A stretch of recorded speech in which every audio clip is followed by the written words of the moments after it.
রাধা রানী কি, আমার আপন গুরুদেব কি, সকল ভক্তবৃন্দ কি। জয় রাধে। তো সকল ভক্তজন, আমার ভক্তিমতী মায়েরা এবং বাবারা, কি গো সবাই ভালো আছো? ভালো আছো গো? হ্যাঁ, কতটা ভালো আছো একটু ধ্বনি বলো দেখি।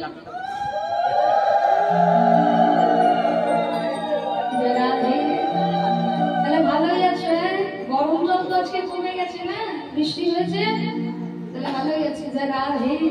ওমা, এতক্ষণ দিয়ে বসেছিলাম, কেউ এসে একবারে জিজ্ঞাসা করেছো যে তুমি কেমন আছো? না বলেছিলে? হ্যাঁ, সব জায়গায় গিয়ে এটা জিজ্ঞাসা করি, এবার সব মায়েরাই বলে যে তুমি তো ভালোই থাকবে গো। ওমা, ভালো না থাকলে আমাকে আসতে যে হবে গো। কথা যখন দিয়েছি, কথা খেলাপি করলে হবে, আসতে হবে। যারা নেই তোমাদের কৃপায়, তোমাদের আশীর্বাদে, ভগবানের কৃপায় ভালোই আছি না। তো সকল ভক্তজন, আমার ভক্তিমতী মায়েদের, বাবাদের, সকল সাধুগুরু বৈষ্ণব মন্ডলী শ্রী চরণতলে রইল আমি এবং আমার ক্ষুদ্র সম্প্রদায়। আপনাদের চরণে জানাই সহস্র কোটি দণ্ডবত প্রণাম।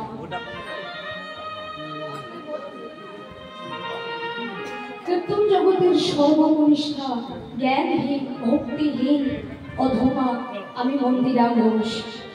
আপনাদের কৃপাচরণ ধরি আমি আমার মস্তকে ধারণ করে তিনি যা বলাবেন তাই বলব না। তো লীলা পরিবেশনে যদি কোনো ভুল ত্রুটি হয়ে থাকে, নিজ নিজ সন্তান জ্ঞানে মার্জনা করবেন। কারণ ভগবানের লীলা আমার মতো একজন অজ্ঞ বালিকার পক্ষে বর্ণনা করা অসম্ভব। তার লীলা যে অপার মা, তার লীলা কোনোদিন বর্ণনা করা যায় না, বলে শেষ করা যায় না। তাই লীলা পরিবেশনে ভুল ত্রুটি অনিবার্য। সেই ভুল ত্রুটির জন্য নিজ নিজ সন্তান জ্ঞানে মার্জনা করবে। আরেকটি কথা, আমার যিনি শিক্ষাগুরু অনেকেই হয়তো চিনবে, তিনি হলেন গড়গড়িয়া নামক গ্রামের কীর্তন বিশারদ কীর্তনিয়া শ্রী গতিপ্রসাদ দাস মহাশয়। তার জন্য আমি শতকোটি প্রণাম জানিয়ে লীলায় প্রবেশ করব। আজকে তো সাধু উপলক্ষে ভগবানের নাম, দিনে অনেক মানুষের সেবা হয়েছে, অনেক কাজকর্ম হয়েছে, কিন্তু শাস্ত্র বলছে সমস্ত কাজকর্মের পর যদি ভগবানের নামটুকু না হয়, তাহলে সমস্ত কর্মকে, সমস্ত কাজকে বৃথা বলে ধরা হয়। তাই যিনি, যে ব্যক্তি আমাদের ইহলোক ছেড়ে পরলোকে গমন করেছে, আমরা সকলে মিলে ভগবানের কাছে প্রার্থনা করব তিনি যেন গোবিন্দ চরণ লাভ করতে পারেন, তার চরণে সদা সর্বদা ঠাঁই পান।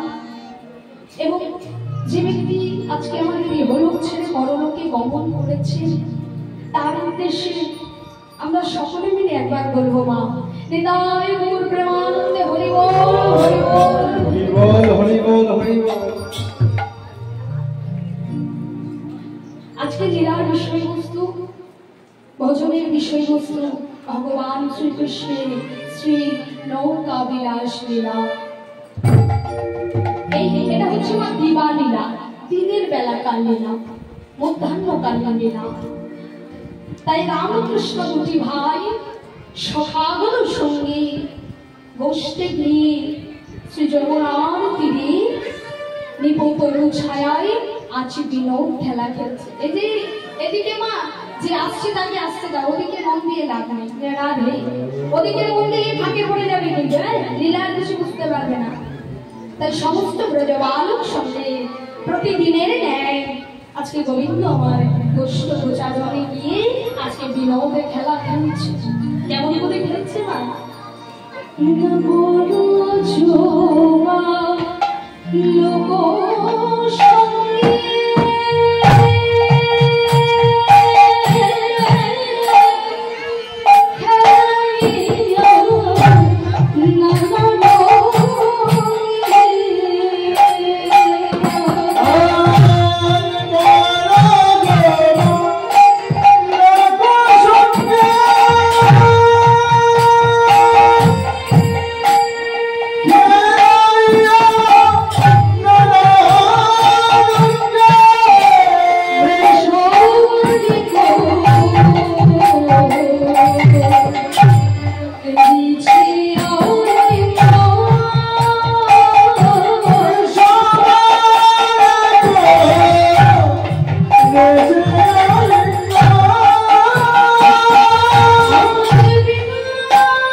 বালক সঙ্গে প্রতিদিনের ন্যায় দিনও খেলা খেলছে। খেলতে খেলতে যেই না সুবলের বদন পানে চাইল মা, অমনি তার রাধা রানীর কথা মনে পড়ে গেল। যেই না রাধা রানীর কথা মনে পড়ে গেল, সুবলকে বলছে, ভাই সুবল, ওরে সুবল, শোন না, শোন শোন, আমি না আমি একটু যমুনার তীরে যাচ্ছি।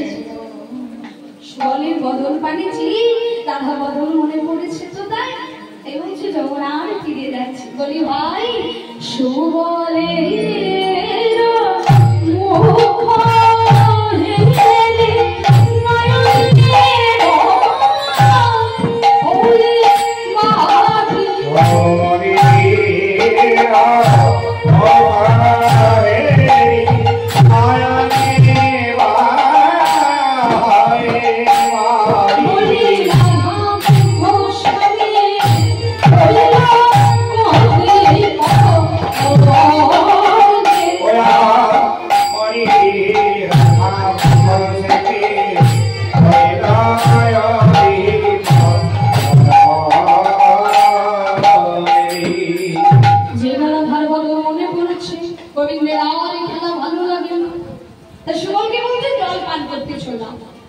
সুবল বলছে, ভাই আমি থাকতে তোকে যমুনায় কেন জল পান করতে যেতে হবে? আমি তো আছি, আমি তোর হইতে জল এনে দেবো যমুনা থেকে। সুবল আমার কানায় আমার কোনো কথা বলে না। এমন সময় সুবল বলে, বুঝেছি, আমার হাতে জল খাবি না তাই তো? হ্যাঁ রে, বলে খাবি বা কেন?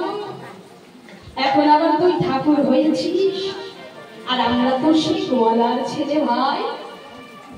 তা আমার হাতে জল না খা, কিন্তু আমাদের সাথে বটু সখা আছে, সে তো ব্রাহ্মণের ছেলে, তার হাতে তুই জল খাবি? ওমা এদিকে গো, ভগবান শ্রীকৃষ্ণের বৃন্দাবনে 24 জন সখা ছিল। 12 জন সখা আর 12 জন উপসখা। তার মধ্যে 2 জন অন্তরঙ্গ সখা, প্রাণীর সখা। কে কে? নাম সুবল আর মধুমঙ্গল।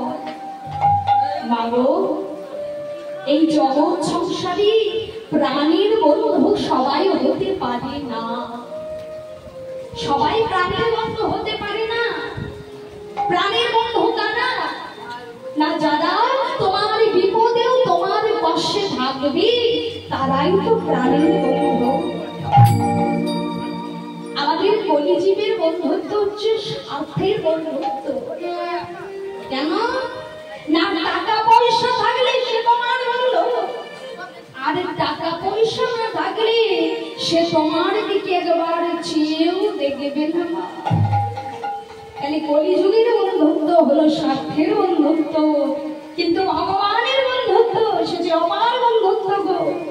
তার 2 জন প্রাণীর সখা, সুবল আর মধুমঙ্গল, যার নাম বটু। তাই সুবলকে বলছে, ভাই হ্যাঁ রে, তুই আমি না একটা প্রতিজ্ঞা পূরণের জন্য ওই যমুনায় যাচ্ছি। প্রতিজ্ঞা কেন? কি প্রতিজ্ঞা আমায় বলবি না ভাই? আজকে আমি বিলম্ব করিস না, আজকে আমি যেতে দিই না। তুই আজকে আমাকে বলি, তারপর তুই যাবি। আচ্ছা বেশ, তুই যখন বলছিস তখন তোকে বলিস। আমার যখন কংসের কারাগারে জন্ম হয়, মেয়ে মৃত্যু সহ ঝড় বৃষ্টি হচ্ছে, একটু আস্তে, এখানে গন্ডগোল করলে কিন্তু বোঝা যাবে, একটু আস্তে বলো। কংসের কারাগারে জন্ম হয়, এরকম মেঘ বিদ্যুৎ সহ ঝড় বৃষ্টি হচ্ছে, সেই সময় আমার জন্ম হয়। আমার পিতা মাতা আমায় কোলে লুই বলছি, এই শিশুকে আমরা কেমন করে রক্ষা করব। তখন ঠিক দৈববাণী হলো যে শিশুকে নোংরায় রেখে আসা হোক।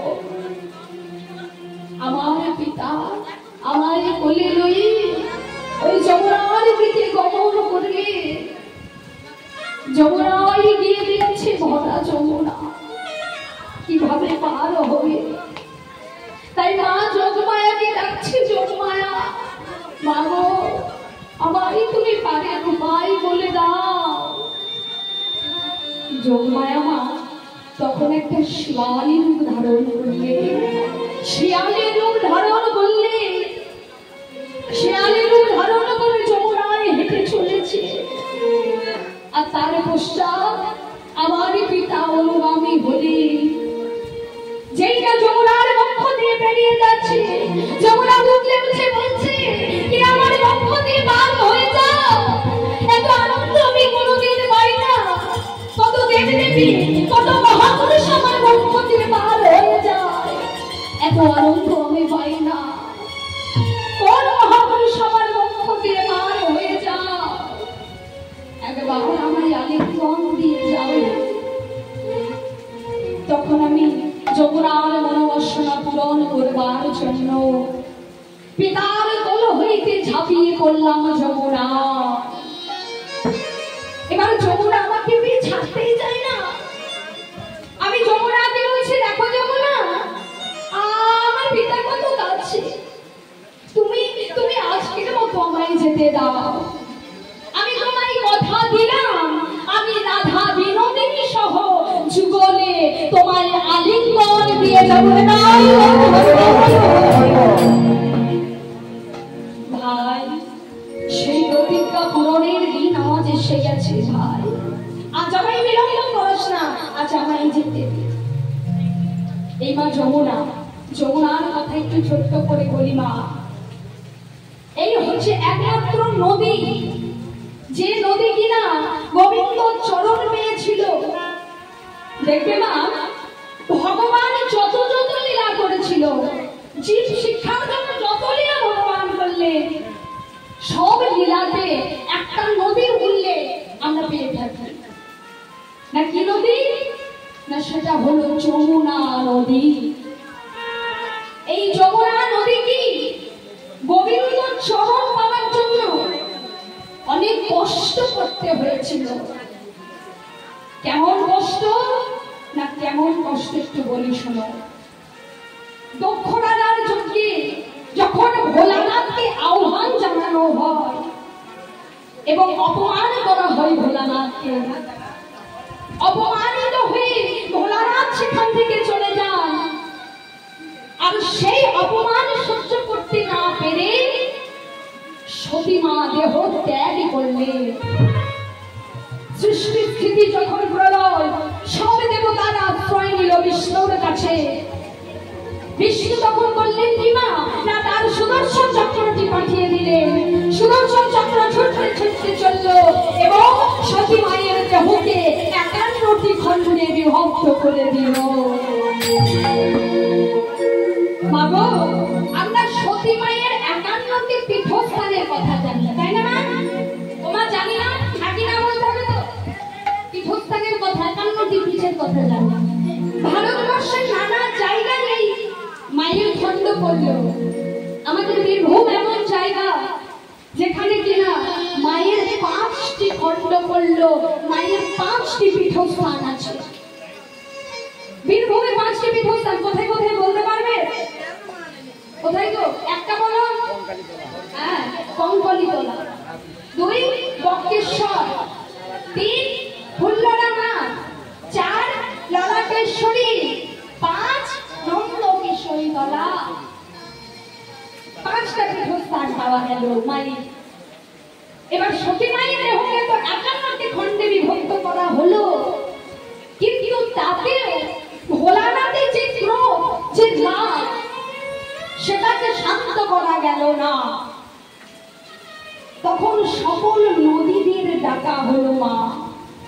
গঙ্গা, যমুনা, পদ্মা, সরস্বতী, সবাইকে ডাকা হলো এবং বলা হলো যে ভোলানাথকে স্নান করিয়ে তার ক্রোধ তার রাগ শান্ত করাতে পারবে সে একটা অভিশাপ প্রাপ্ত হবে এবং একটা আশীর্বাদ প্রাপ্ত হবে। একটা অভিশাপ পাবে আর একটা আশীর্বাদ পাবে। না আশীর্বাদটা কি? যে নদী ভোলানাথকে স্নান করিয়ে তার ক্রোধ তার রাগ শান্ত করাতে পারবে সে চিরজীবন গোবিন্দ চরণ লাভ করবে। দ্বাপর যুগে বিষ্ণু যখন কৃষ্ণ রূপে লীলা করবে সেই লীলা ভূমিতে সেই নদী ঠাঁই পাবে। আর অভিশাপটা কি? যে নদী ভোলানাথকে স্নান করিয়ে তার ক্রোধ শান্ত করাতে পারবে সে চিরজীবন তার রং রূপ যৌবন সব কিছু হারিয়ে ফেলবে। যেই না অভিশাপের কথা বলল সব নদী পিছিয়ে গেল। গঙ্গা পদ্মা সরস্বতী সবাই পিছিয়ে গেল, কিন্তু একটা নদী এগিয়ে এলো। কে সে? না যমুনা। যমুনা বলছে, প্রভু জগতের লোকে আমায় বলে ওরে নীল যমুনার জল, আমার রং নীল বলে আমায় নীল যমুনার জল বলে। কিন্তু প্রভু এই রং রূপ যৌবন নিয়ে কি লাভ যদি এই রং রূপ যৌবন ওই গোবিন্দ চরণে শক্তি না পারলাম। শিক্ষা দিয়ে গেল মা। কি বললো? সত্যি তো তাই। আমরা আমাদের রং রূপ যৌবন নিয়ে গর্ব করি, কিন্তু কি লাভ এই রং রূপ যৌবন নিয়ে? যখন মা ওই চিতার আগুনে আমাদের বসাবে তখন আর রং রূপ যৌবন থাকবে না, সব পুড়ে ছাড়খাড় হয়ে যাবে। তাহলে এখন যে রং রূপ যৌবন নিয়ে আমরা গর্ব করছি সেই রং রূপ যৌবন কি লাভ যদি সেই রং রূপ যৌবন গোবিন্দ চরণে সমর্পণ করতে নাই পারলাম।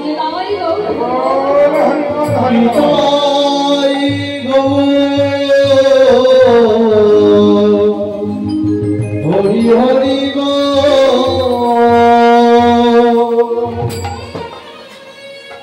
যমুনা নদী সব শোকে দিল মা। তবে থেকে যত যত ভগবান লীলা করলো সেই লীলা ভূমিতে যমুনা নদীর উল্লেখ পাওয়া গেল। আচ্ছা সুবল বলছে, হ্যাঁ রে ভাই আমাকে না হয় বলবি? আরে ভাই আমি না হয় বুঝলাম, কিন্তু হ্যাঁ রে অন্যান্য সখাদের আমি কি বলবো? বলে অন্যান্য সখাদের বলবি যে কানাই আমার যমুনা জল পান করতে গেছে। আচ্ছা বেশ, কিন্তু দাদা বলায় সে তো গুরুজন, সে তো আমাদের থেকে বড় ভাই, তারে কি বলবো? তারে তো আমি মিথ্যা কথা বলা যায় না। বলে হ্যাঁ রে ভাই তারে মিথ্যাকে বলতে বলেছে, তাহলে সত্যিটাই বলিস। তবে কি বলবি জানিস ভাই? তবে বলিস বড় পিয়াসা লাগিয়া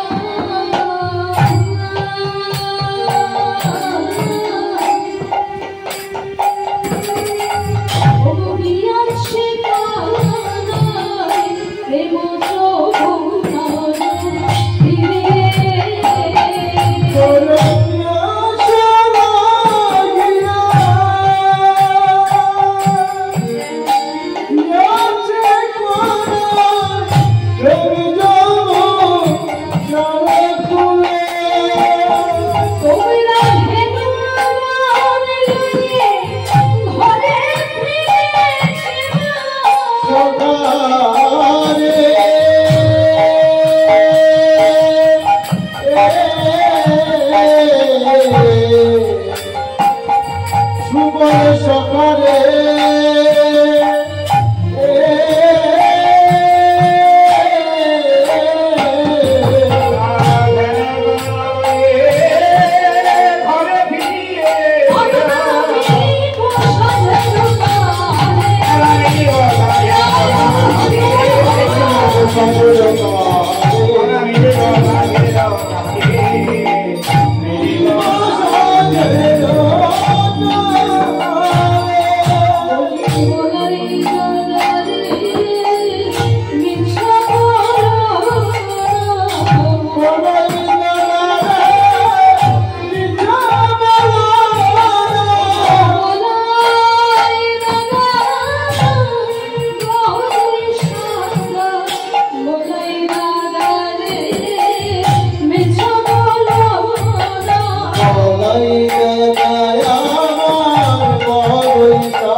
বাবা, গোবিন্দের বাঁশির এমন জাদু যে পাষাণ মানে পাথর বলে যায়, এমন জাদু সেই বাঁশি। কেন মা বলেনি ওই যে পাষাণী অহল্যা, অহল্যা বলেছিল পাষাণ ছিল সে, তাহলে পাষাণ বললো মানে পাথর বললো মানে তো অহল্যা বলে গেল। এই অহল্যা কেমন করে বললো, কেমন করে পাষাণ হলো, সে কথা একটু আমরা মন দিয়ে আস্বাদন করবো মা। ও মা, এই যে কথাটা বলবো, এই কথাটা এমন একটা কথা বলবো না যেটা তোমাদের কাজে লাগে, বাড়ির কাজে লাগে।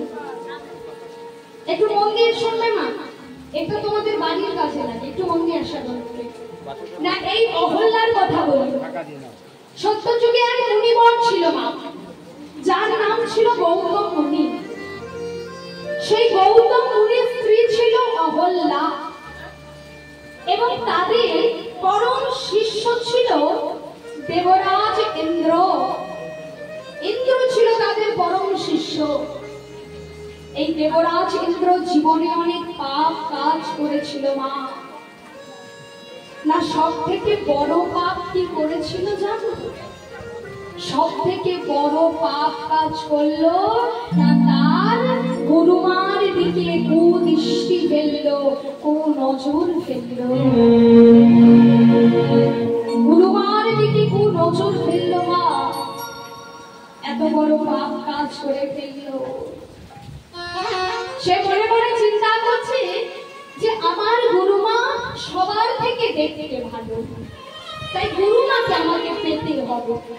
কখন পাবো না? তাহলে গৌতম মুনি আমার গুরুদেব যখন স্নানে যায় ভোর বেলাতে, তখন তাহলে আমি গৌতম মুনি আমার গুরুদেবের গৃহে প্রবেশ করব, গুরুদেবের ছদ্মবেশ ধরে, আর আমার গুরুমাকে আমি হরণ করব।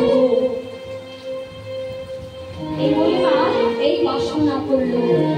বাসনা করার পর মনে মনে চিন্তা করছি যে আমার আর ধৈর্য যাচ্ছে না, আমি এখনই, আমাকে এখনই আমার গুরুমাকে পেতে হবে। তখন বাজে মা রাত 12টা, তখন বাজে রাত 12টা। এমন সময় চিন্তা করছি তাহলে পেতে হলে তো গৌতম মুনিকে ঘর থেকে বার করতে হবে, নচেত তো গুরুমাকে পাওয়া যাবে না। তখন মা এত ঘড়ির তো ব্যবস্থা ছিল না যে কখন রাত 12টা হলো, কখন ভোর হলো বুঝবো, সে সমস্ত ঘড়ির ব্যবস্থা তো ছিল না। কিন্তু ছিল একজনকে, ছিল রাম পাখি। রাম পাখি ডাকতো, যখন রাম পাখি ডাকতো গৌতম মুনি বুঝতো যে ভোর হয়ে গেছে। দেবরাজ ইন্দ্র কি করলো না, রাম পাখির কাছে গিয়ে বলল, ওরে রাম পাখি, প্রত্যেক দিন তুই ভোর বেলায় ডাকিস, কিন্তু আমি তোকে আজকে বললাম তুই ডাকবি রাত 12টার সময়।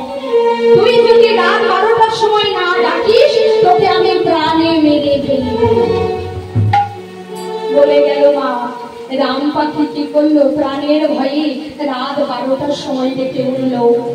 গৌতম মুনি চিন্তা করছি তাহলে কি ভোর হয়ে গেল, যাই যাই, রাম পাখি তো ডেকে দিল, এবার ভোর হয়ে গেল, তাহলে কমণ্ডল ঠাকুরটাকে নিয়ে আমি স্নানে চলে যাই।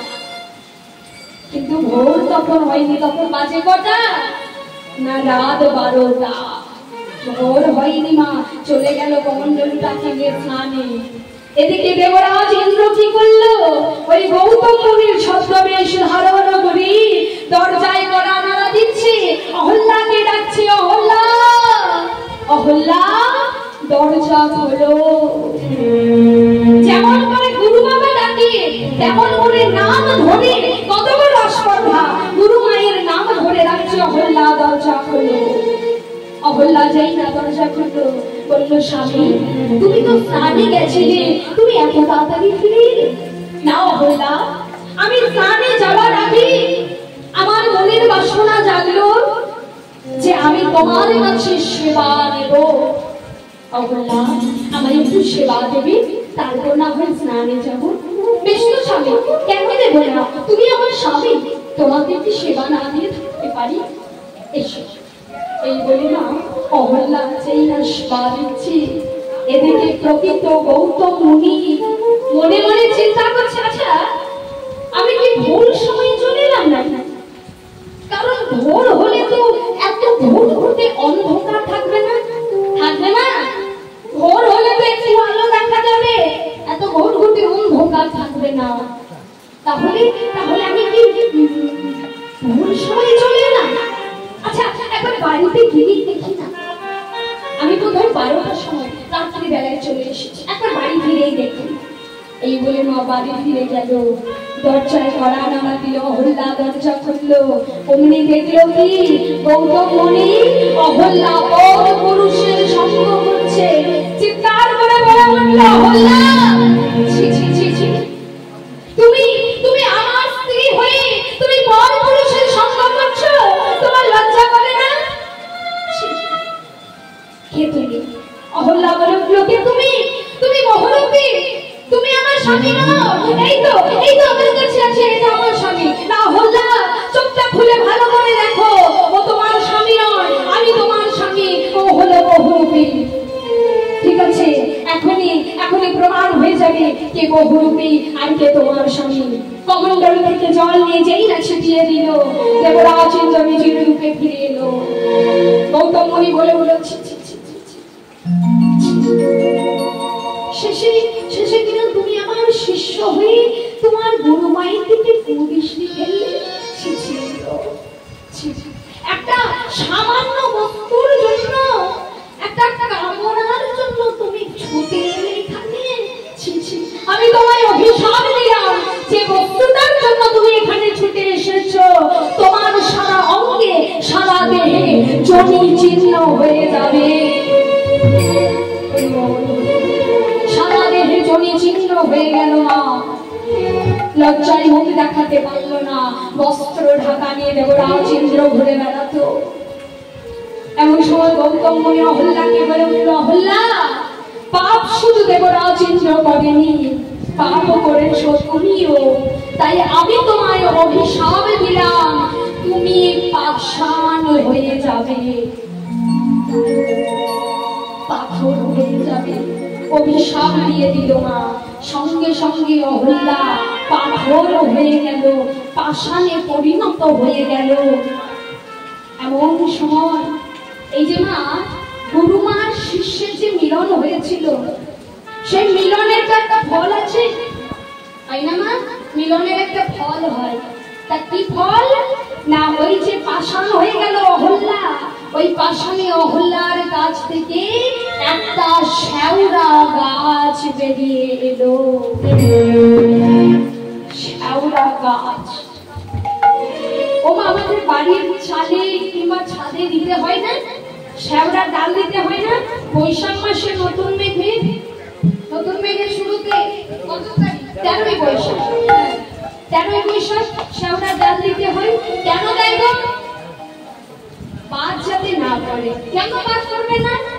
কারণ ওই যে অহল্যা আর দেবরাজ ইন্দ্র, বজ্রপতি দেবতাকে দেবরাজ ইন্দ্র, অহল্যা আর দেবরাজ ইন্দ্রের পুত্রই তো ওই শেওড়া গাছ। তাহলে পিতা হয়ে পুত্রকে কোনোদিন আঘাত করতে পারে না? আরে কোনোদিন পিতা হয়ে পুত্রকে আঘাত করতে পারবে না। তাই তো আমাদের বাড়ির কোনে কোনে চালে শেওড়া ডাল গুজে রাখা হয়। কেন? যাতে গাছ না ধরে। এবার অহল্যা বলে উঠল, স্বামী এখান থেকে আমি কি কোনোদিন মুক্তি পাবো না? বলে হ্যাঁ পাবে, তবে সেটা হলো প্রেতাযুগ। যখন রামচন্দ্র তোমার উপর চরণ ফেলবে তখন তুমি গলে যাবে, মানে পাথর গলবে আর তুমি উদ্ধার হয়ে যাবে। বলে প্রেতাযুগ, সেটা তো অনেক দেরি, 70 পরে তো দাপর আসবে, তারপরে প্রেতা। কিন্তু মাগো 70 পরে কি হলো? 70 পরে কি এলো? প্রেতা এলো। অহল্যাকে, পাষাণী অহল্যাকে উদ্ধার করার জন্য ভগবানকে তাড়াতাড়ি আসতে হলো প্রেতাযুগে। তাই তো 70 পরে দাপর না হয়ে হলো কি না প্রেতাযুগ। তাহলে না ভগবানের বাঁশিটি আসানও বলে যায়। ভগবানের বাঁশি এমন যে বাঁশি একেবারে কানে পৌঁছাবে, সে আর যে ঘরে রইতে পারবে না। শ্রীমতী রাধা রানীর পৌঁছাতো, সে যে আর ঘরে রইতে পারতো না, সে যে বারবার বলে উঠতো, কানেরও ভিতরে দিয়া মরমে বসিল গো, আকুল করিল মোর প্রাণ। এটা পূর্বরাগের একটা বর্ণনা। কি বলছে না, কানের